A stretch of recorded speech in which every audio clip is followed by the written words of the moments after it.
What's good, guys? We're back at it again with another video. Today we're going to be breaking down either the number one, if not number one, number two best high school player in the country, regardless of class, Emoni Bates.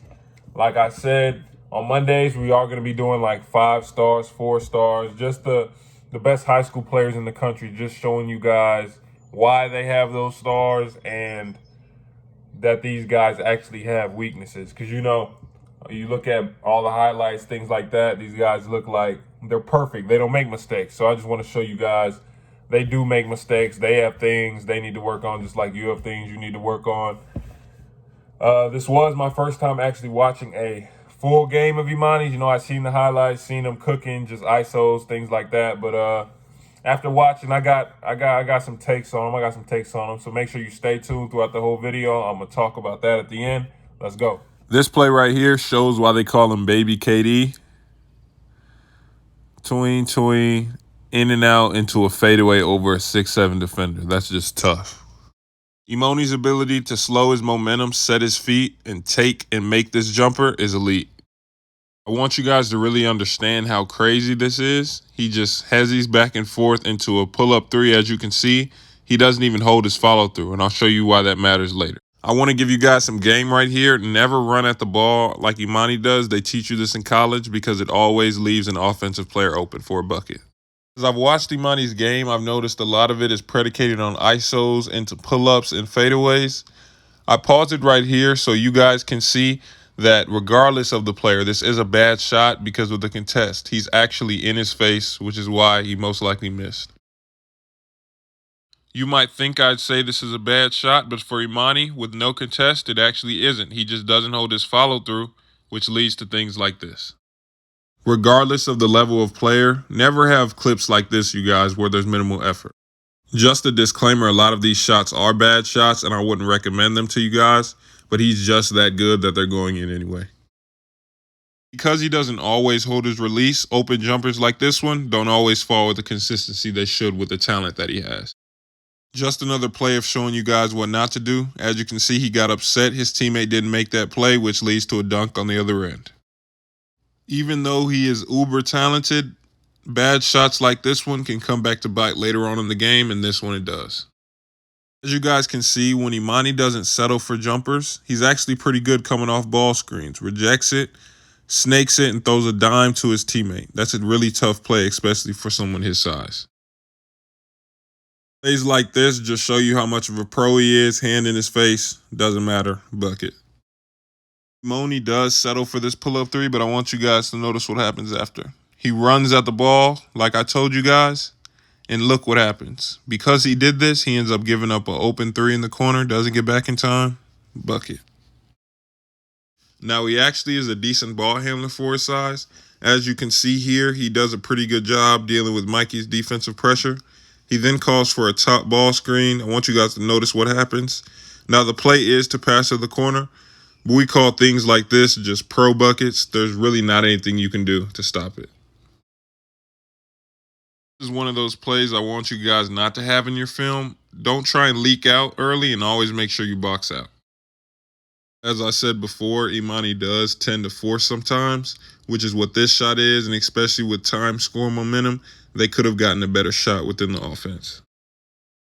Touches like these are part of what make Emoni so special. As you can see, he gets the bang out here, shows a little motion, ends up getting back on defense, recognizes the drive, gets his hands in there, gets the steal, controls the pace of the game, and comes down when he's ready. Ends up getting penetration and throwing a dime to one of his teammates for an and one. Super tough. This is a teaching moment, especially in the clutch at the end of a game like this. As he comes off the screen, he'll learn this as he gets older. He shied away from the contact here, which is part of why he did miss this layup. I'm going to show you guys the importance of the little things and how they end up making big differences. Because he died on this screen, he gave up this three, which eventually led to the loss. Okay, so Emoni, like I said at the beginning, 6'9" wing. Like I said, they call him Baby KD, all of that. Offensively, right? Because I recently saw an article saying like NBA scouts were kind of like getting lower on him. The hype about him was kind of falling a little bit. And at first, when I first seen that, I'm like, man, they don't know what they're talking about, like whatever. But after watching the full game, we keeping it a buck on this channel. Like I said, I can see why, because offensively, right? He's so talented that like he can get away with it, but like his shot selection, like realistically, his shot selection is bad. Like a lot of his shots, like I said in the video, is just a lot of ISOs. He's just doing a lot of hezzies and then just shooting fadeaways or leaners and things like that. And a lot of them are contested. He's just 6'9" and just crazy talented, so they going in. But like a lot of the shots, they aren't good shots. I think he does need to drive more. Like I said, like I showed, like he can get to the rim and things like that.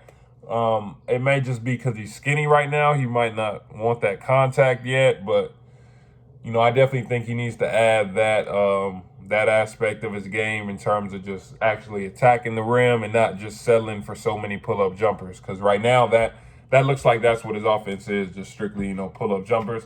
Defensively, he does leave, you know, a lot to be desired. He has plays where, like I showed, he doesn't get back on defense, or he's leaking out early, trying to get a dunk or just trying to get a transition three, or like I showed on the block, he'll just swipe. He'll swipe at the ball. Like if you don't play basketball, you don't know what he's actually doing. But like if you've played, you know it's kind of like a bailout. Like you don't really want to play defense, so I'm gonna swipe at the ball, or I don't really want to guard, so I'm gonna run at the ball and just try and you know if you play, you've done it at least once, because you know we've all done that. But he does have a lot of plays like that, a lot of like low effort plays. So like I tell you guys, try not to have those type of. Make sure you're going 100% every time you're playing, every time you step on a court, because coaches do look at things like that, which is why, like I said, a lot of scouts are kind of getting lower on him. All in all, crazy talented. He's obviously deserving of his ranking. He deserves to be number 1 or number 2, but he does need to, you know, work on expanding other parts on his game other than that pull up, or like I said, defensively, make sure he's locked in at all times and not just worried about offense and worried about scoring and things like that. But like I said, he is a really good player. He's definitely league. Like he's a pro, like no doubt about it. So I'm excited to see what he's gonna do in the league. Like, share, subscribe, turn on post notifications. Again, send me I'm gonna put the email in the description. Send me your full games, not the highlights. A lot of you guys have been sending highlights. It's kind of hard to tell you guys what to work on when it's just highlights, because those are your best plays, not things that you actually need to work on. So again, I'm gonna put the email in the description. Send that. Whoever wants to get their film breaking down. Appreciate you guys watching. We'll be back at it on Wednesday with a new video.